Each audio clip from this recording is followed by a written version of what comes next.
My experience as a secondary teacher and coordinator of science and technology led me to having an opportunity to go to a Science as a Human Endeavour conference, and it was at that I realised that everything I'd been doing up until then, the staff were really good at science's inquiry skills, they were really good at the science understanding, but we couldn't find where to put the Science as a Human Endeavour strand, and the whole way through our thinking, it always sat at the very bottom going, what do we do with this?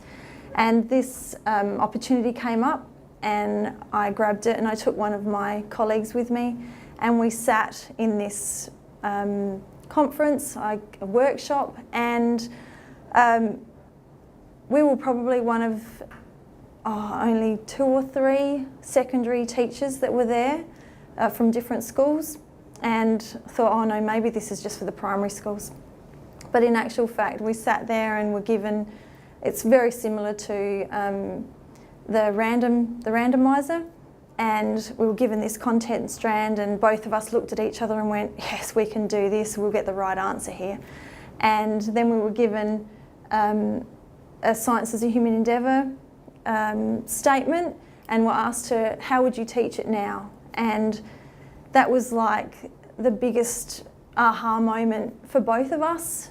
We sat and looked at each other and for a start thought, I don't know, how do you do it? And then we were given time, and I think that was really important because we had an opportunity to sit and chat and reflect, and we came up with some incredible, what we called at the time, big questions, fertile questions.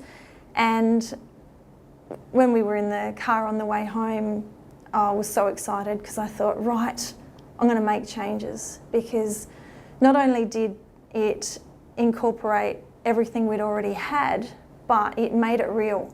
So every part of it became what students would want to know, the why. Why are we doing this? And we had the answer through the Science as a Human Endeavour, and we didn't have to say, oh, just because it's in the curriculum. So we got back to work, and instantly I went in all excited and said, we're changing things again. And luckily the staff were enthusiastic. I said, look, don't worry, I'm going to try it out for term 4. And then we will work really hard at the beginning of 2013 to get it into all of our lessons. And I actually did it with my class, and it changed how I taught, it changed my pedagogy, it changed how the students behaved in class. It took away those why are we doing this question. I approached the lesson differently every single time. The students knew they were there for learning. They weren't there for stuff, and it was incredible because I left feeling not only had I learned a lot during that time, but they also appeared to be having a really good time in the lesson. And it wasn't until the end of the year when I asked for feedback from them, and I actually asked them, so I need you to tell me, what have you learnt this year? They were actually an advanced science class, so they were used to getting stuff. They were used to having all of the understanding.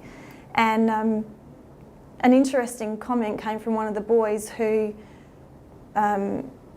throughout term 3, had said, oh, I want to be an engineer. What do I need to know to become an engineer?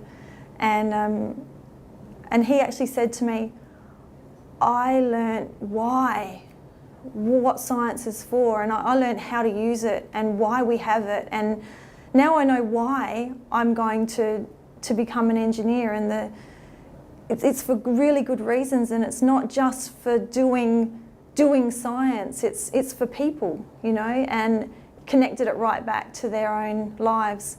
And it was incredible because that then sparked conversations with the rest of the students in the class, and they talked about their learning rather than what the information I'd given them throughout the year.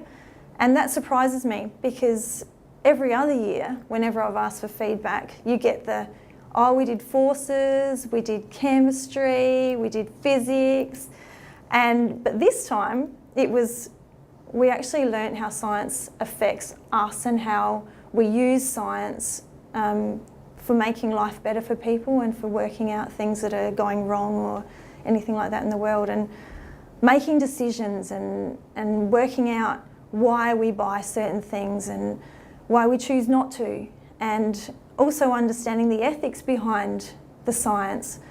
And I was like, oh, what do you mean by that? And they said, well, just because we can do it, should we? And I said, you're on there, you're on the right track. So we just need to keep moving forward with it and see what happens.